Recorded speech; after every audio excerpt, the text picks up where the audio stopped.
So I want to talk to you a little bit about um, how getting an injury has affected me and being social, and what that's done for me and made me realize about myself. So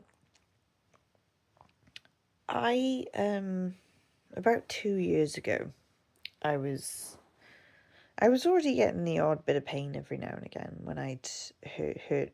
Maybe I'd sleep on a different bed or something like that, or I'd go on holiday and I'd start to get like pain in my back the next morning, and things like that.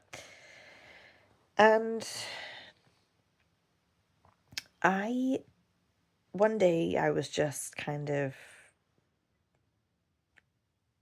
just doing my normal day-to-day activities, and then I went to bed, and in the middle of the night I kind of turned my leg to kind of just move in a different direction, and my my knee just had this really sharp kind of feeling in the back of the knee, and um I couldn't move it without pain. So I wondered what was going on. And then what happened was that the next morning I woke up and it was like really painful to move it. It was really kind of stiff. The knee was stiff and it was quite hard to put weight on top of it. So I was really confused because it just seemed to come out of nowhere. I'd been having back pains. Sorry, I feel like I've got something in my eye. This is probably another sensory thing.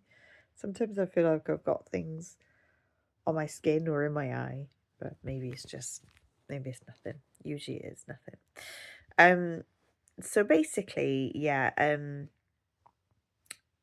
I went to the doctors and I'd been having back pains, kind of like upper back pains, more in my shoulders and things like that for a while, because I'd been to a chiropractor.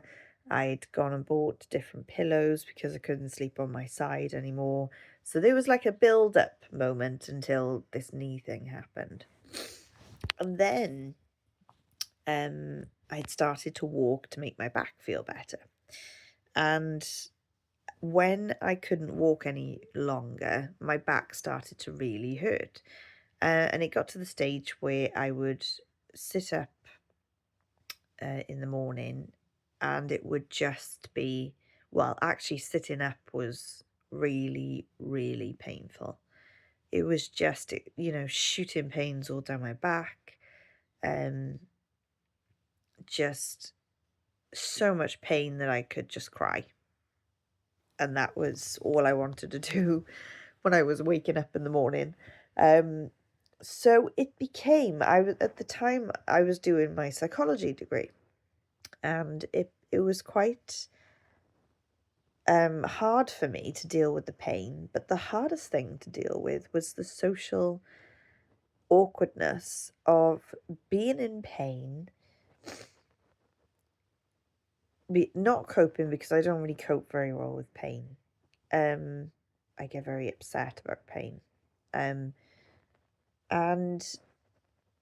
feeling uncomfortable about telling kind of lecturers and things that I couldn't come in because sitting was causing me an awful lot of pain to go in and do to go and look at, go into uni and do the lectures and things.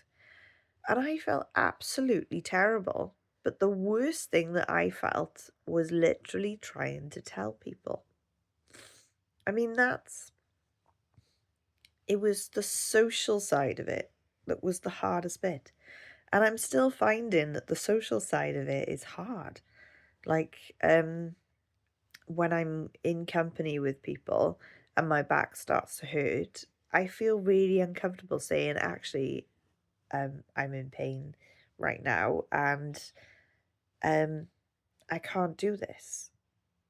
It makes me feel really, really uncomfortable. I had it with friends. I felt really, really embarrassed and humiliated to kind of like say, actually, I can't, you know, I need to go home. When we were doing things, we were doing like a D&D group at one point, and I needed to go home at some times because I was just in too much pain sitting in the seat. Um, it made me feel uncomfortable about asking my husband for help because I'd always been very independent and very strong and being able to lift things myself. And then things like lifting, even just lifting myself out of bed was one thing, but just like go in and, I mean, at first he had to help me put my socks on. Things like that were just, it was so hard. And it was the social side of it, the communicating my needs to people, that was the hardest thing. So I I think looking back, I mean, I didn't know about I'd gone in for assessment, but I didn't know that I was autistic.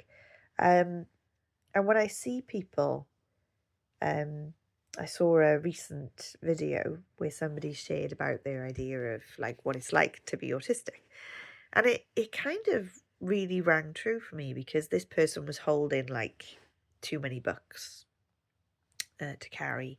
And then she just labeled them with like sensory issues, past trauma, executive functioning.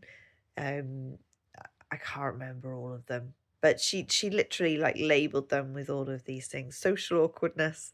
It was all these things, right? That she was trying to cope with on a day-to-day basis. And then somebody came along and said, "Could you do this for me? And could you just have one more thing?" And she's like, "Well, no, I can't. I can't at the moment." And they say, "Well, it's just this. It's just a small thing." So what this person does then is gives her this extra book, and all the books fall. And it is completely what made sense to me in a visual way, because to me, as soon as I was really struggling with this pain,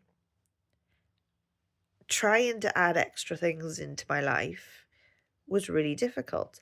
And socially, trying to explain to people how much pain I was in and trying to articulate it to people and actually get them to understand that I couldn't do the things that I wanted to do was really, really difficult. That has been the hardest part of the journey, of this pain journey, has been trying to say to people, actually, I'm not feeling good enough to do that today. Um, it's been the hardest bit. And that's mad. The hardest bit isn't the pain. The pain, if it was just the pain, I could manage it perfectly on its own. The hardest bit is saying to people, I'm in pain, and actually, I need this from you. And isn't that amazing? Because I'm so afraid to stand up for my own needs, or I was so afraid to stand up for my own needs. I can do it a lot better now, although I'm still not brilliant. But it's been so difficult. That has been the most difficult and most challenging part of having back pain. Um, it's still there. I don't really know how I'm gonna get rid of it at the moment. Um, it's not as bad as it was, but it is still there. So if I do too much, I can just keel over in pain.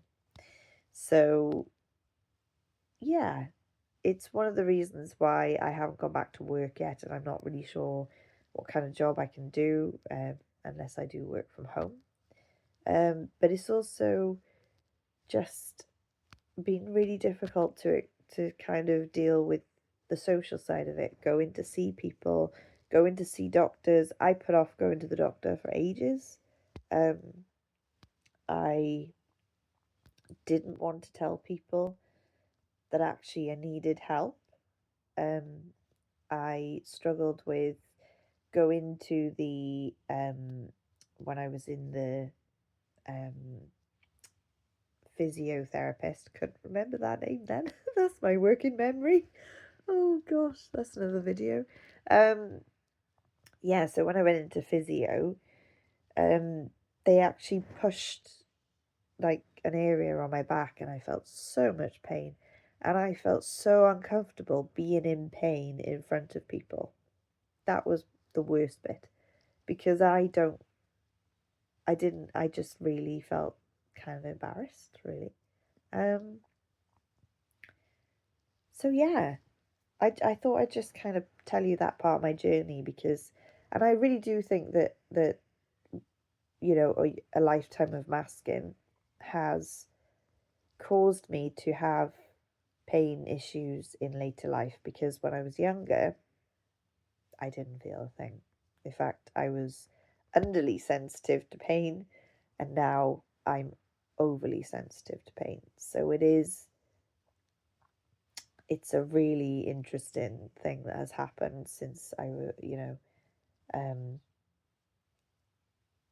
coming into my 40s. And yeah, I wasn't expecting it to happen. So it really upset me. But um, I thought I'd just kind of explain it because I don't think it makes sense to people when I'm dealing with pain that the hardest bit is actually trying to um, communicate that I'm in pain. That's the hardest bit.